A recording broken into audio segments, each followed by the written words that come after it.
Ça fait longtemps depuis la dernière vidéo. J'ai eu plein d'autres projets qui touchent finalement à leur fin. Et je sais que vous êtes à la recherche de nouvelles activités avec votre petit enfant de 2 ans. Alors je vous partage ici ma sélection tirée de la pédagogie Montessori. Allez, c'est parti pour une nouvelle vidéo.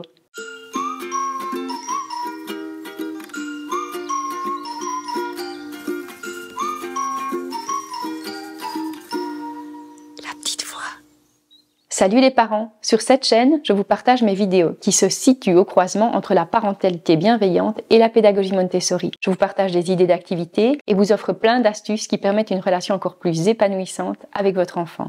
Si comme moi, il y a 2 ans de différence entre vos enfants, vous allez peut-être accoucher alors que votre grande a 2 ans. Sachez qu'il existe plusieurs vidéos d'activités pour les tout petits dès la naissance jusqu'à 2 ans. Et si vous avez un enfant de 2 ans ou plus, abonnez-vous pour rester inspiré et trouver plein d'activités Montessori à mettre en place à la maison. Scoop! Votre bébé n'est plus un bébé, c'est un toddler, ce que l'on pourrait traduire par bambin, mais tout de suite ça fait un peu moins joli. Alors 2 ans, c'est l'explosion du langage, c'est aussi souvent l'année de la continence, de l'entrée à l'école, mais aussi du terrible two. On vous donne tous les tips pour survivre et surtout pour vous épanouir. Mais avant, si vous souhaitez soutenir cette chaîne, comme déjà plusieurs parents le font, retrouvez le lien dans le descriptif de cette vidéo, car je suis désormais sur des plateformes de financement collaboratif. Et si vous voulez tout faire au travers de YouTube, vous pouvez cliquer sur le bouton rejoindre. Votre contribution permet de soutenir cette chaîne et de vous assurer de nouvelles vidéos d'activités pour 3 ans, 4 ans et sur d'autres thématiques. À 2 ans, on est toujours en pleine explosion du langage. Je vous avais déjà partagé pas mal de conseils dans ma vidéo 18 mois, comme le fait de tenter de suivre ses intérêts du moment. S'il aime les véhicules, profitez-en pour vous arrêter devant un chantier et lui citer le nom de toutes les machines, ou plutôt, si c'est des animaux, un petit tour dans une ferme.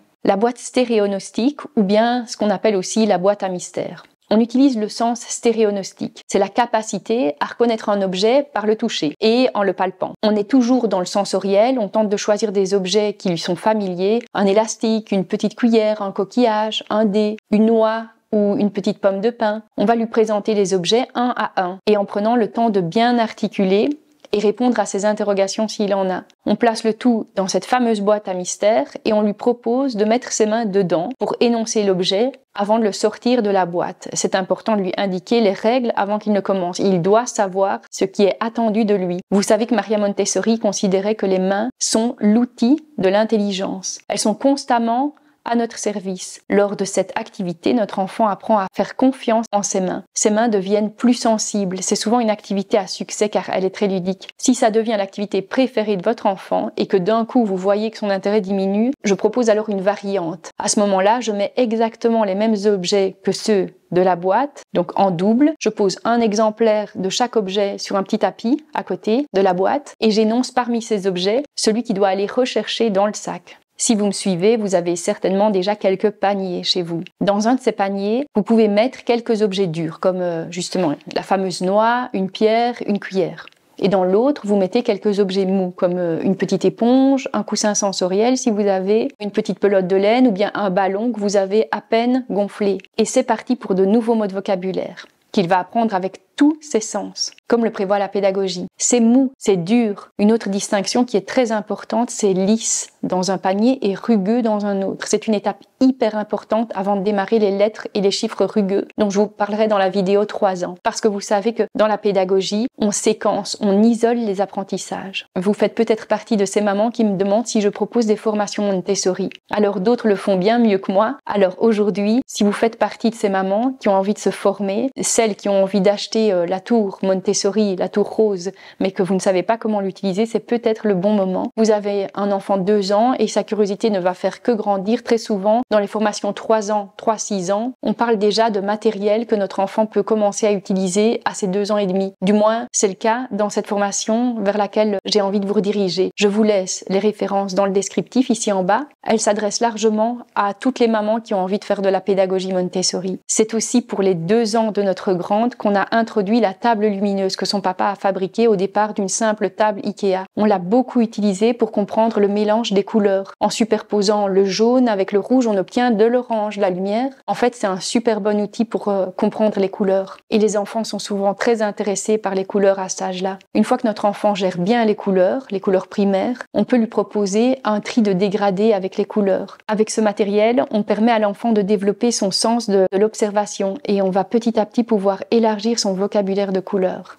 Le schéma corporel se construit progressivement de la naissance à 3 ans. Les enfants de cet âge sont intéressés par tout ce qui leur permet de prendre conscience de leur corps et de le comprendre dans son ensemble, mais aussi dans le détail. Ce que l'on fait régulièrement ici, c'est profiter du soleil de fin de journée pour aller se balader et je lui demande de ne plus bouger et je dessine son ombre tout autour donc de son corps avec des craies. Après, je lui laisse les craies pour qu'il colorie chaque partie de cette silhouette qui est la sienne en nommant chaque partie. On peut aussi accrocher un grand miroir dans sa chambre, à sa hauteur bien sûr, pas à la hauteur de l'adulte. Le fait de se voir en entier, ça va lui faciliter l'intégration de son schéma corporel. Le petit jeu associé, quand je suis présente avec lui, c'est de lui demander « montre-moi ton nez » et je m'attends à ce qu'à chaque fois il montre-moi tes sourcils, etc. Il affine ses observations et son vocabulaire se précise. Un essentiel Montessori pour moi est qu'on utilise tous les jours à la maison, alors que ce n'est plus du tout à la mode en soi, c'est notre bidet. Les enfants sont hyper autonomes pour se laver les mains, pour laver leur visage le matin. Ils peuvent se servir de gants de toilette qui sont à leur disposition, de lavettes, de mouchoirs, etc. Ils ont un petit savon de la taille de leurs petites mains et une serviette à leur hauteur pour les essuyer. Et vu que notre salle de bain se trouve au rez-de-chaussée, comme nos pièces de vie, ils ont accès à cet évier pour aller laver eux-mêmes leur récipient pour la peinture ou bien leur pinceau ou mouiller leur lavette lorsqu'ils renversent quelque chose. Dans la même idée, on lui donne aussi l'accès à ses vêtements en ne retenant que parmi ceux de saison et en ne lui donnant que quelques choix, 3 ou 4 pulls à cet âge-là, c'est bien, ou 3 ou 4 pantalons. C'est tellement essentiel de leur laisser des choix à cet âge où ils commencent doucement à s'émanciper et où se forge leur personnalité. Si vous avez observé que son caractère a changé et qu'en un instant, pour une toute petite chose qui vous paraissait insignifiante, il commence à hurler, on a parfois tendance à être dans l'incompréhension parce que notre tout petit bébé, tout calme, est aujourd'hui parfois traversé par de grosses frustrations. Et c'est un passage tout à fait normal à cet âge-là, qu'on a tous traversé et je vais dans cette vidéo répondre à toutes ces questions qu'on peut se poser en fait durant cette période et je vous partage quelques trucs à mettre en place ou comment réagir. Dans l'entrée chez nous, sa veste est sur un crochet à sa hauteur, encore une fois. Dans un petit panier, on dépose son bonnet ou en fonction de la saison, sa casquette. Et si vous avez de la place, vous pouvez mettre un petit tabouret à sa taille pour qu'il puisse commencer à enfiler ses chaussures seul. Vous pensiez vraiment que la pédagogie Montessori était chère et qu'on avait besoin de plein de matériel très coûteux. Et je vois que vous êtes en train de prendre conscience que vous pouvez faire du Montessori avec quasi rien finalement. C'est aussi pour ça que je fais ces vidéos, parce que j'ai envie de rendre cette pédagogie accessible à tous. N'espérez pas que tout soit parfait ou n'attendez pas d'avoir un budget infini avec un gros portefeuille pour commencer. C'est vraiment ce que j'essaye de vous insuffler dans mes vidéos. Votre enfant peut grandir avec cette pédagogie dès aujourd'hui. Tous les enfants méritent du Montessori et ici, je vous donne tous les moyens pour mettre ça en place, pour vos enfants aussi. J'en profite pour remercier ces mamans qui soutiennent cette chaîne et qui me permettent de continuer à vous offrir de nouvelles vidéos. Ça fait maintenant 4 ans que je vous partage de nombreuses vidéos vulgarisant cette pédagogie. Chaque don me permet de m'investir un peu plus et vous de profiter de nouvelles vidéos. C'est désormais possible de soutenir cette chaîne via la plateforme de votre choix, Tipeee, Patreon, KissKissBankBank et même directement via YouTube en cliquant sur le bouton rejoindre si vous regardez cette vidéo sur un ordinateur. Je vous invite à aller voir, les liens sont dans le descriptif et parce que ça me fait plaisir d'échanger avec vous. Si vous souhaitez faire partie d'une belle communauté de parents qui partagent les mêmes valeurs que les vôtres, vous pouvez rejoindre un groupe de discussion dans lequel vous pourrez poser toutes les questions, toutes les difficultés que vous traversez en tant que parent. Si vous souhaitez en faire partie et discuter avec ces parents qui partagent les mêmes valeurs et être directement en lien avec moi, alors laissez-moi un commentaire sous n'importe quelle vidéo en m'indiquant sur quelle plateforme vous avez décidé de soutenir la chaîne. Pour ce qui concerne le choix des chaussures, si vous me suivez sur Instagram, vous savez que je suis une adepte du barefoot ou du pied nu. Et oui, si les températures le permettent, que vous ne risquez pas de rencontrer ni vers ni excréments. Et s'ils sont curieux de ça, vous pouvez les laisser marcher à pieds nus. Vous faites peut-être partie de ces parents qui chaussent leur enfant en tout contexte, même à l'intérieur de la maison. Et pourtant, le pied, c'est aussi un objet d'exploration. Le parquet est chaud, le carrelage est froid, le tapis est doux, le ciment est rugueux. On est en plein dans la vie sensorielle comme Montessori appelait ça. Ce sont des informations sensorielles riches, sans devoir dépenser quoi que ce soit. Vous pouvez aussi créer un parcours sensoriel, un chemin composé de différentes matières, un paillasson, des éponges, du papier à bulles, des galets, ou bien que ça soit dehors avec des petits bois, des copeaux, des galets, etc. Alors non, je ne me promène pas à pieds nus en ville, mais l'idée est de choisir des chaussures qui offrent l'effet pieds nus pour utiliser tous les muscles de notre pied. Il est aussi possible d'acheter des chaussons souples pour l'intérieur ou des barefoot pour l'extérieur. Pour choisir les chaussures les plus adaptées à la morphologie du pied de votre enfant, on tient compte de sa longueur, ce que l'on appelle la pointure, mais aussi de la largeur du pied. C'est parfois pas hyper simple de s'y retrouver. Un site est top pour s'extraire de trop de charge mentale. C'est le site qui s'appelle Petit Pas de Géant. Si vous connaissez le barefoot, vous connaissez certainement car c'est un incontournable en fait. Vous introduisez la longueur et la largeur du pied de votre enfant et ils vous font une sélection de chaussures qu'ils appellent ça des chaussures respectueuses. Il suffit de naviguer sur leur site et cliquer sur le bouton « Aidez-moi à choisir » au préalable. Vous faites le dessin de son pied quand il est debout et prenez la largeur et la longueur. Ma grande a tellement connu cet exercice qu'elle prenait les mesures des pieds de ses bébés. J'avais envie de vous partager cette photo qui date un peu, mais qui est épique. Elle avait tout juste 2 ans et elle dessine là sur du papier qu'on avait collé au mur. Ils ont aussi une sélection de chaussures pour adultes. Une autre marque dont je voulais vous parler, car elle est de super bonne qualité, c'est les Bilenka. Sur Instagram, je vous avais montré qu'aussi bien mon compagnon, le papa des enfants, que moi, nous ne portions que cette marque depuis qu'on a appris l'existence du barefoot. Si vous pensez me croiser un jour dans la rue et que vous hésitez si c'est moi ou non, regardez mes chaussures. Je ne sors jamais sans mes Bilenka. Bon, si c'est moi, vous venez me saluer et me dire quelles activités vous avez mis en place avec votre loulou. Et puis si vous me le racontez en commentaire, ça me fera tout aussi plaisir. La qualité de cette marque, elle est dingue. On a vraiment l'impression de marcher sur un petit nuage. Le plus de ces chaussures barefoot est ce que l'on appelle la two-box. Une photo parle mieux que 1000 mots. Alors regardez quel traitement on offre à nos pieds et à quel point, d'un côté, sa physiologie est respectée et de l'autre, du côté opposé, elle est oppressée. En fait, je réalise que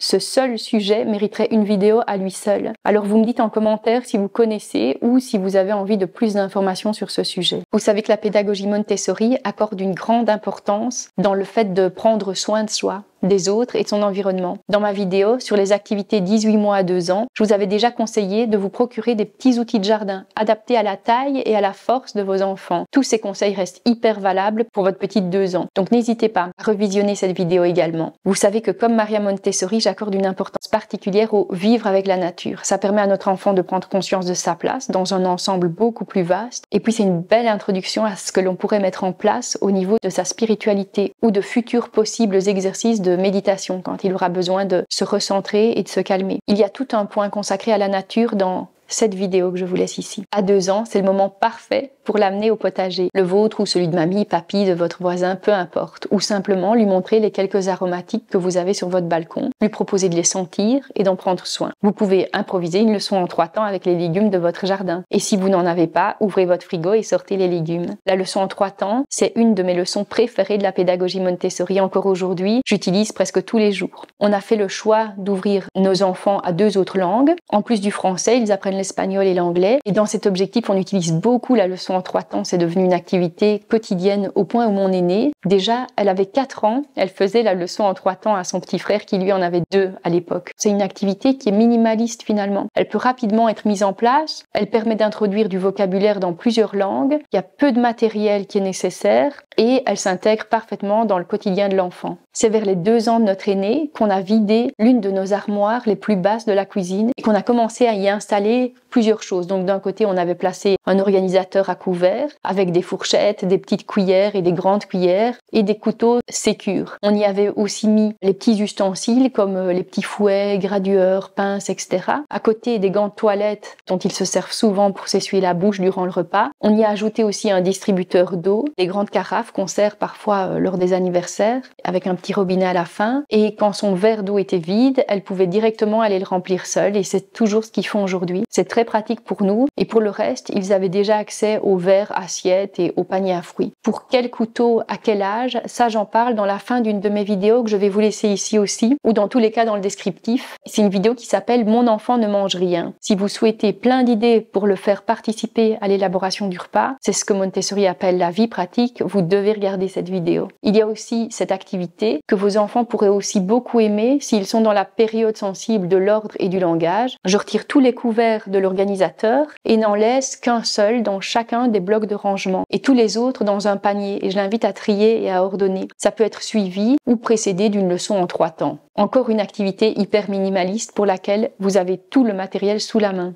Je vous ai déjà souvent parlé des activités de transvasement dans les vidéos précédentes. Si vous ne deviez en retenir qu'une seule pour la période de ces 2 ans, ça serait celle-ci. Transvasement d'un pichet à l'autre. Vous pouvez commencer avec de grosses graines et plus l'enfant va grandir, plus ça s'affinera, plus ça deviendra des petits éléments. À 3 ans, par exemple, on transvasera du riz. Sur cette activité de plateau, je présente aussi souvent des activités avec pince, que ce soit des perles, des boutons, des pompons. C'est une activité qui demande peu de matériel et qui va permettre à notre enfant de travailler sa motricité fine. Alors toujours dans l'éveil des sens, c'est aussi à ce moment-là qu'on va commencer à l'inviter à cuisiner avec nous. Et pourquoi pas lui ouvrir des pots d'épices de la cuisine. Si vous avez peur qu'il renverse tout, il existe ces coussins sensoriels. On les a remplis avec de la lavande, des bâtons de cannelle, du romarin, du thym et des graines de café. Une autre idée avec ces coussins sensoriels est qu'il retrouve les pairs et que ce qu'il découvre à l'intérieur en fait lui permette une autocorrection. Alors pour permettre à l'enfant de travailler en toute autonomie, l'autocorrection est précieuse dans la pédagogie Montessori. Elle permet aussi à notre enfant de gagner en confiance. Il sait ce qui est correct et peut lui seul se corriger, sans aucune aide, sans aucune autorité qui sait mieux que lui et qui va lui dire ce qui est bon ou pas bon. Ces coussins sensoriels que l'on utilise à la base pour les tout petits bébés en insérant des pâtes, du riz, etc.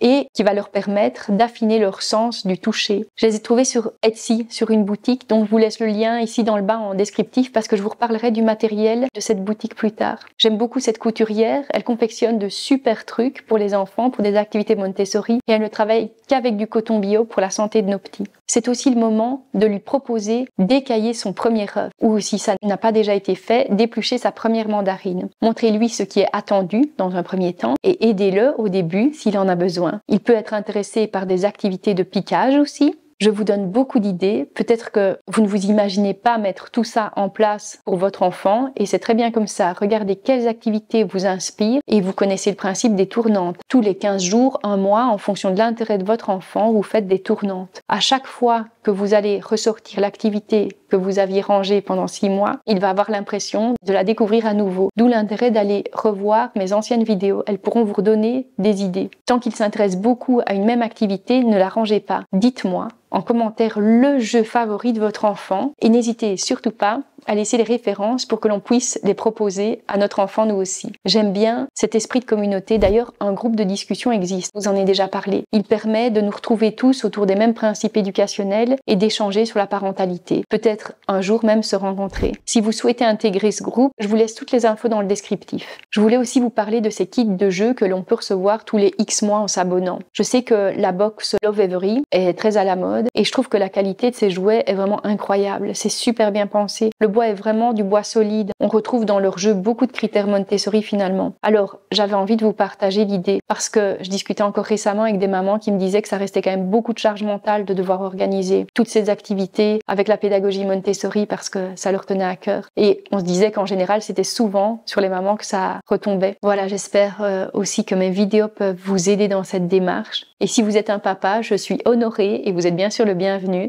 dans cette communauté de parents. Parfois, notre enfant nous fera bien comprendre qu'il n'a pas envie de participer. Et c'est normal. Vous entrez dans une période où votre enfant a besoin de s'affirmer, de s'exprimer, de faire connaître ses opinions et ses désirs. Je vous encourage vraiment à adopter une posture beaucoup plus souple et bien faire la différence entre les règles qui sont négociables et celles qui ne sont pas négociables. J'ai fait toute une vidéo sur le sujet dans laquelle je vous partage tous mes tips pour vivre le Terrible 2. Pour vous, pour votre enfant et pour votre relation en fait qui se construit chaque jour. Et je sais à quel point c'est parfois difficile de faire un pas de côté et de ne pas directement dire non à tout. Généralement, avant de mettre des limites, j'essaye toujours de me poser 3 questions. Est-ce qu'il y a un danger pour lui ou pour les autres? Est-ce qu'il abîme le matériel? Et finalement, est-ce qu'il dérange les autres? Et moi, je fais aussi partie de ces autres, bien sûr. Ce n'est pas parce qu'on est la maman qu'on doit tout endurer et qu'on doit tout accepter. Si la réponse à ces questions est non, alors j'essaye de ne pas intervenir, tout simplement. L'enfant a besoin de se construire, de construire sa personne. Il remarque que ce qu'il désire va parfois complètement à l'encontre des désirs des autres ou n'est simplement pas permis. Ça n'est pas facile et c'est un long processus qui commence plus ou moins vers 2 ans. Parfois ça dure de longs mois, mais ça finit toujours par passer. Parfois ça revient encore un tout petit peu et puis ça repasse. Ne vous tracassez pas, on a tous connu. On a aussi certainement traversé cette période, donc voilà, ça fait partie de notre être. Si vous êtes en plein dans cette période et que vous ressentez que vous avez besoin de soutien, il y a 2 vidéos qui peuvent vous aider. Il y a celle sur le Terrible 2 et il y a celle que je vais vous laisser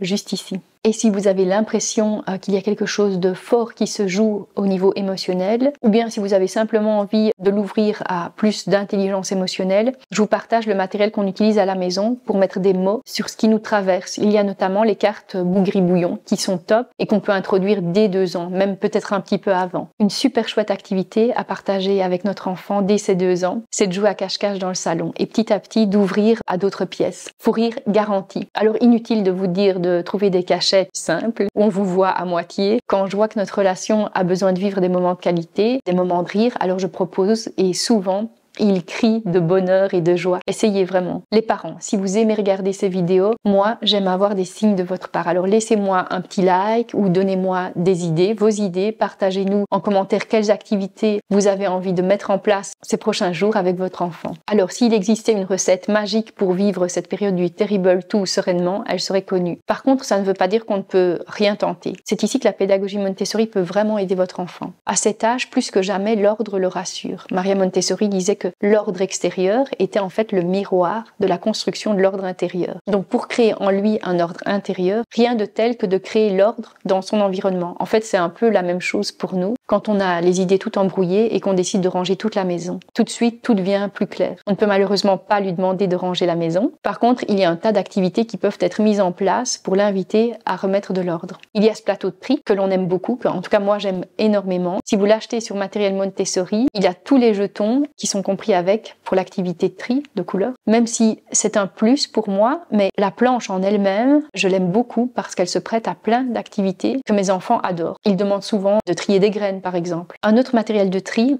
est ce tapis cousu par une couturière qui vend ses conceptions sur sa boutique Etsy. On est toujours dans des activités de tri. Vous l'aurez compris, sur ce tapis, qui est recto verso, on peut ranger du plus petit au plus grand, comme des boutons par exemple. On peut ranger d'un côté les grands et les petits. Je vous en parlais d'ailleurs dans ma vidéo sur les 15-18 mois. Mais ici, on affine le classement parce qu'il y a 3 catégories. On ajoute la catégorie moyenne. N'hésitez pas à aller revoir des activités pour plus jeunes car on peut retrouver beaucoup d'inspiration en fonction de la période que traverse notre enfant. En parlant des boutons, vous pouvez aussi présenter cette activité de faire glisser des boutons sur une fine tige de fer que vous pourrez réutiliser plus tard pour de futurs bricolages. Ce sont des tiges qu'on retrouve facilement dans beaucoup de magasins, des grandes surfaces ou même chez Action. Sur ce tapis, on peut classer en fonction des couleurs, si ça vole, si ça roule, si ça navigue, si ça vit dans l'eau, dans l'air ou sur terre, si les animaux sont herbivores, carnivores ou omnivores. Si vous décidez de présenter cette activité, vous pouvez vraiment compléter la leçon avec un magnifique livre qu'on a à la maison qui s'appelle Bon appétit les animaux. Ça vient des éditions Ricochet. C'est une collection qui est magnifique. Si vous aimez les animaux ou si votre enfant aime et pose plein de questions sur les animaux, cette collection est vraiment top. Alors rassurez-vous, je vous laisse tous les liens dans le descriptif. Et sur le verso de ce tapis, ce qui est vivant ou non, les animaux diurnes ou nocturnes. Et c'est le moment de rappeler à notre enfant quelque chose qu'on a tendance à oublier. Nous sommes aussi des animaux. Et on peut ajouter un Playmobil dans le panier de tri ou demander à notre enfant, si vous travaillez sur le sol, de se mettre debout dans une des 2 catégories. On peut aussi trier en fonction de ce qui est aimanté, de ce qui ne l'est pas, de ce qui est naturel, de ce qui a été transformé. J'utilise des objets provenant de la marque Playmobil, des petites choses que l'on trouve dans des brocantes ou des petits objets du quotidien. Si je vous conseille d'utiliser des petits objets, c'est parce que les petits objets vont travailler la motricité fine de votre enfant, mais aussi car votre enfant est en pleine période sensible des petits objets. L'intérêt est donc super grand pour lui et je préfère vous rappeler de toujours être présent et qu'on ne laisse aucun petit objet à un enfant de 2 ans sans surveillance. Bref, les possibilités sont à peu près infinies avec ce tapis et si on commence avec ce tapis à 2 ans, votre enfant va clairement grandir avec parce que vous pourrez proposer plus tard par exemple 3 continents et il devra classer les pays dans les continents. Un autre tapis génialissime qui va prendre tout votre salon une fois ouvert, c'est celui de chez Yael. C'est une petite entreprise familiale qui offre du matériel de super qualité. On prévoit un panier avec par exemple les figurines animales. Je recommande la marque Schleich, je vous l'expliquais d'ailleurs dans une de mes vidéos sur les activités des 9 mois. Pourquoi la marque Schleich et pas une autre? Sur ce tapis, on classe les animaux qui vivent dans les airs, sur la banquise, dans le désert, la savane, en plaine, dans la jungle, la forêt ou bien dans l'eau. On utilise le matériel de chez Yael quotidiennement parce qu'on utilise aussi la frise du temps que je vous conseille en fait plutôt dès 3 ans, mais vous pouvez déjà commencer à la mettre vers ces 2 ans et demi, 3 ans. Et c'est avec leur tapis du monde de super qualité qui est merveilleux qu'on a introduit le monde avec ma grande à partir de ses 4 ans plus ou moins. J'aurai l'occasion donc de vous en reparler dans les futures vidéos. Si vous avez des enfants plus grands de 3 ans ou 4 ans, dites-le moi en commentaire que je puisse prévoir mes futures vidéos en fonction. Toutes ces activités de tri permettent de structurer la pensée logique, elles permettent une discrimination visuelle et elles permettent aussi de développer le langage. À cet âge,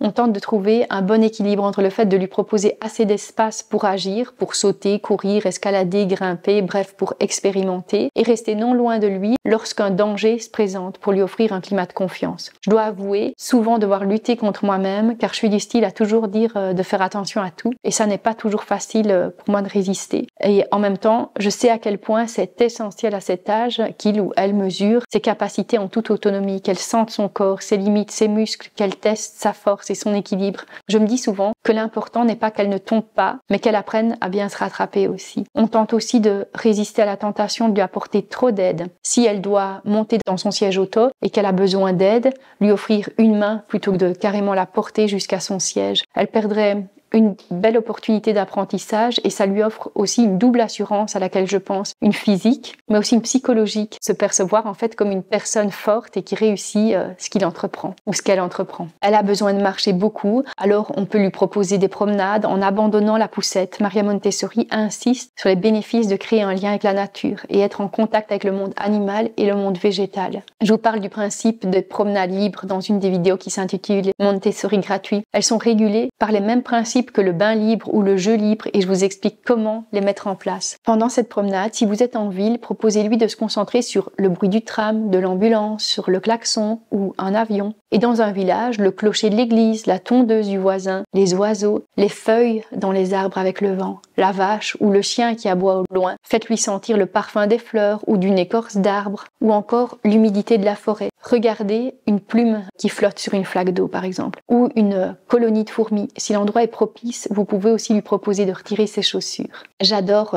toutes ces petites choses qu'on a oublié en tant qu'adulte et c'est pour ça que je suis en super grande gratitude vis-à-vis de mes enfants mais aussi d'avoir des enfants, c'est de pouvoir m'émerveiller devant ces petites choses de la nature que j'ai tendance à oublier en tant qu'adulte. Si vous n'avez pas tant d'opportunités, il existe un merveilleux jeu, le jeu préféré de mon fils depuis ses 2 ans, c'est celui qui choisit à chaque fois un jeu qui s'appelle le loto des sons, number 1 chez nous avec le jeu du lynx, dont je vous parle souvent, notamment dans cette vidéo sur les jeux de société des 2 ans. Alors le loto des sons, c'est une petite boîte électronique qui va reproduire un tas de sons et on doit trouver le jeton correspondant. Il y a 2 levels, un plus facile avec le son du cheval, du coq ou de l'âne et un plus compliqué avec des claquettes ou un pinson. Et c'est pas une blague, il gère vraiment super bien. C'est un jeu relativement connu, il fait partie d'une super collection en fait de chez Santosphère. En grandissant, on peut leur faire découvrir aussi d'autres jeux de cette collection, comme celui des odeurs qu'on a déjà et qu'on a introduit, qui est vraiment chouette, et celui des saveurs, ça je l'introduirai un peu plus tard quand ils seront un peu plus grands. Je vous laisse aller faire un tour sur leur site, Santosphère ça s'appelle. Vu qu'on a épuisé le jeu à force d'y jouer tous les jours pendant des mois, on s'est procuré un loto des animaux et un autre sur les instruments de musique que mon petit adore aussi énormément. On les a trouvés sur le site de Didacto. Pour les références, rendez-vous dans le descriptif. Pour ces jeux-ci, il n'y a pas de boîte qui reprend tous les sons, donc il faut pouvoir les télécharger soit sur son portable ou soit sur un lecteur MP3 qui le permet. Ici, vous nous voyez y jouer avec l'Ocarina, qui est un lecteur MP3.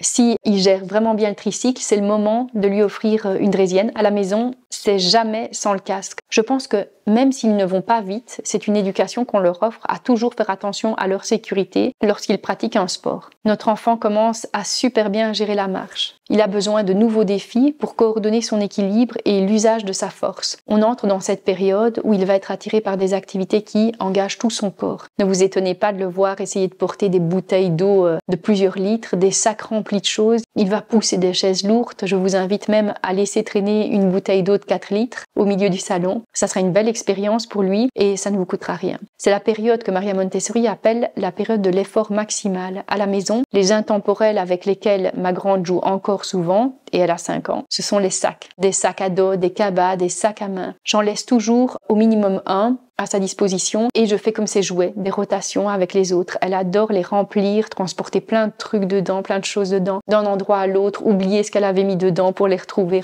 ses jouets cachés quelques jours plus tard. Pas besoin d'en acheter, vous pouvez aller fouiller dans le grenier de vos parents ou le vôtre et pour autant qu'il soit adapté à sa taille, pourquoi pas mettre des matières de sacs différentes aussi, du cuir, n'en achetez pas, mais si vous en avez un ou d'autres en coton, etc.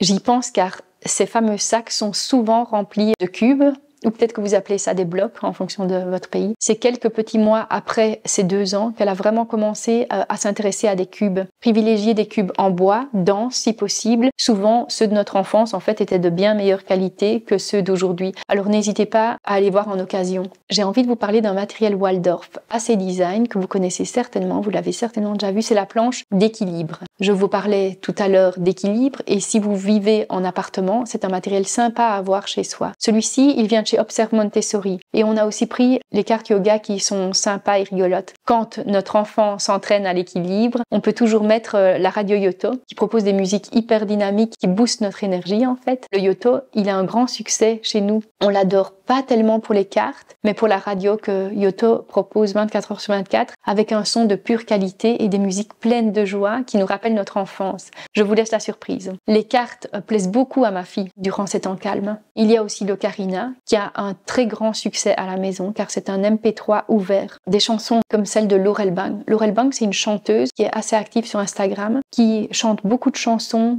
pleines de sens, que ce soit sur le non-genré, sur l'éducation bienveillante, sur le consentement. J'entends souvent ma fille qui chantonne ces chansons avec des paroles, vraiment je vous dis, pleines de sens, dans la parentalité hyper bienveillante, où l'enfant s'y retrouve complètement. Ou bien alors simplement, leurs chansons préférées, ils ont tendance à l'emmener partout avec eux quand on est en voiture, ou plus tard si vous souhaitez pratiquer des temps calmes lors des anciennes siestes.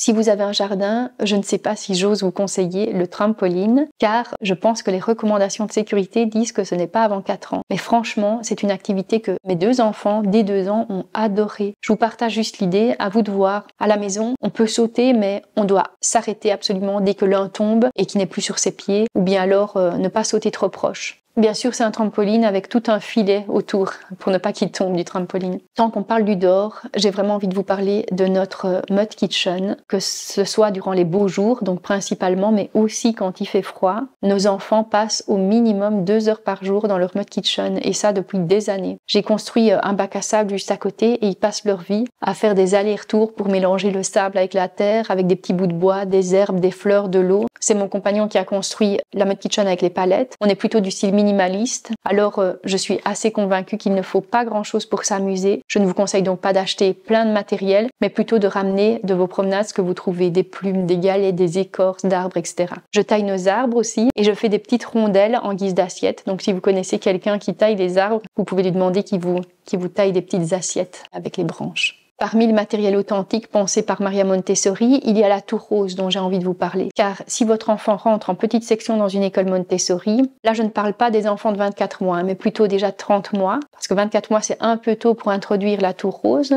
Eh bien, en école Montessori, on va vite lui présenter ce matériel qui symbolise souvent cette pédagogie. Je vous déconseille d'acheter du matériel Montessori sur AliExpress, sur ce genre de site qui propose des prix très avantageux certes, mais qui ne respectent souvent pas du tout les critères de la pédagogie. Pour cette activité, il y a des étapes clés à suivre. On va permettre à l'enfant de manipuler l'objet avant de lui permettre de construire la tour. On va lui offrir aussi l'opportunité de bouger, car Montessori a réalisé que c'était dans le mouvement que l'enfant apprend. Ce matériel va lui offrir une entrée vers le système décimal et indirectement aussi le préparer aux mathématiques à 2 ans et demi.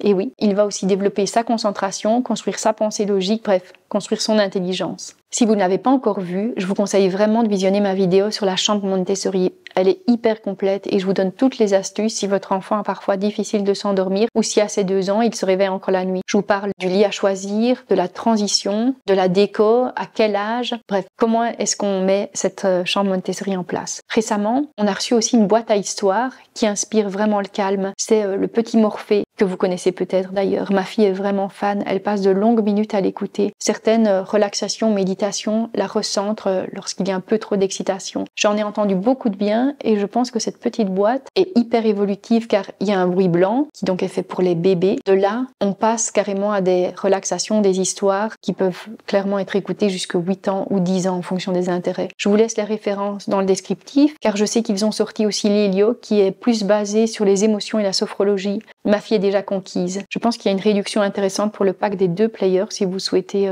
les acheter les 2 d'un coup. Ça fait partie des rares players qui proposent tout le contenu dans d'autres langues comme l'anglais, l'espagnol, j'ai vu l'italien aussi. Si vous avez envie d'introduire une autre langue, c'est peut-être la bonne occasion. À la maison, je mets souvent la Morphée en anglais. S'il commence à montrer de l'intérêt pour la continence, j'ai fait une vidéo qui a pas mal de succès sur YouTube. Avant de vous partager toute ma liste d'idées cadeaux, j'ai envie de vous suggérer de prendre 2 rendez-vous à cet âge-là. Alors, celui tant redouté du dentiste, mais qui peut super bien se passer, mon conseil, c'est que vous vous couchiez et que vous couchiez l'enfant sur vous et vous assurez que le dentiste soit doux et prévenant avec votre petit bout. Vous pouvez en discuter avec le dentiste avant, bien sûr, et vous pouvez bien sûr prévenir votre enfant et lui expliquer, il y a des livres, etc. Et chez nous, on brosse les dents quoi qu'il arrive, même si notre enfant n'a pas envie, parce que ça fait partie des règles non négociables de la maison. Et personnellement, j'essaye de toujours brosser mes dents devant mes enfants. Et parfois, ça leur donne même envie de le faire spontanément. Et quand c'est leur papa qui leur brosse les dents, il leur chante toujours une petite chanson et il fait même parfois le pitre. Ne me remerciez pas pour les conseils. Alors le second rendez-vous, c'est un petit passage chez une ophtalmo. Si votre enfant a besoin de lunettes, ça lui facilitera la vie de ne pas devoir attendre d'avoir 6 ans et de se retrouver dans sa classe et que l'institutrice ne comprenne pas pourquoi il n'arrive pas à recopier ce qu'il y a au tableau, qu'elle comprenne que ces retards sont dus à sa vue. Surtout que si jeunes, quand ils ont 2 ans, il y a encore beaucoup de progrès qui peuvent être faits dû au fait que leur œil est vraiment beaucoup plus malléable. J'ai découvert un super livre sur les lunettes qui pourrait plaire à votre enfant, s'il doit en porter d'ailleurs, ou si quelqu'un de proche de son environnement en porte, donc vous ou bien l'autre parent. C'est un livre qui explique plein de choses si votre enfant est curieux à ce sujet. Et contrairement à ce que je pensais, ça n'a rien à voir avec l'hérédité. Ça n'est pas parce que les parents n'en portent pas que l'enfant n'en aura pas, et vice-versa.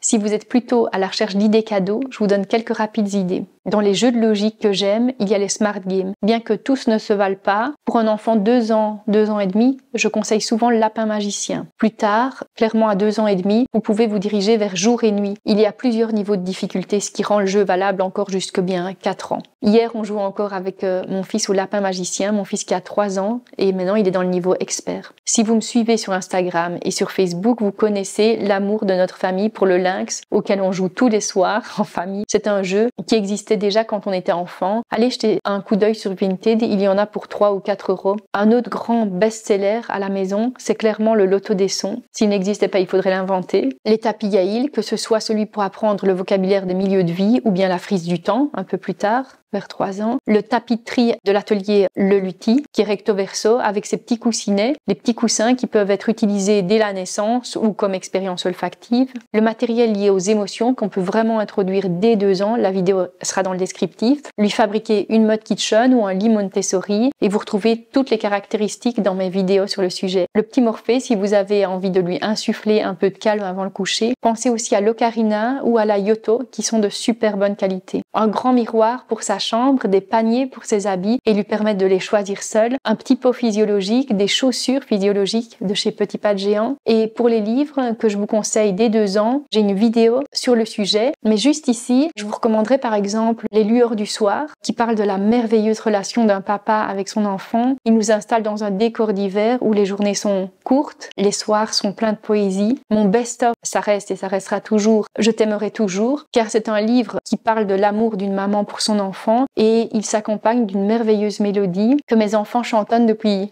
vraiment longtemps. Même quand je n'ai plus lu le livre depuis longtemps, ils se remettent à chanter cette chanson. C'est vraiment une ode à l'amour. Cette chanson aura bercé leur enfance et je pense qu'ils s'en souviendront pour toute leur vie. Je vous laisse toutes les vidéos sur les livres que je vous conseille ici en bas et je vous invite à me suivre sur Instagram et Facebook en tapant la petite voix de Joy. Pour le reste, je vous laisse ma vidéo sur les premiers jeux de société à partir de 2 ans. Si vous n'avez pas encore compris, je suis une grande fan de jeux de société. N'hésitez pas à revisionner les vidéos des âges antérieurs. Ce n'est parfois pas une question d'âge, mais beaucoup plus de périodes sensibles que votre enfant peut traverser. Dans la vidéo des 3 ans, je vous parlerai de l'introduction de la lecture et de l'écriture. Je sais que vous êtes super curieux à ce sujet. Vous me demandez souvent quel matériel l'introduire, comment, quand. C'est vraiment une belle étape de la vie de l'enfant et si vous souhaitez l'accompagner, n'hésitez pas à vous abonner. Je vous parlerai aussi des jouets qui permettent la créativité qui est débordante à cet âge-là. Peut-être que vous avez aussi envie de savoir comment introduire l'apprentissage de la musique dans la pédagogie Montessori, je pourrais vous en parler. Pour faire partie de notre nouveau groupe de parents sur WhatsApp, n'oubliez pas de soutenir cette chaîne et de me laisser un commentaire sous une de mes vidéos. Vous êtes de plus en plus nombreux à me suivre. Merci pour votre confiance. On se retrouve bientôt et d'ici là, soyez heureux.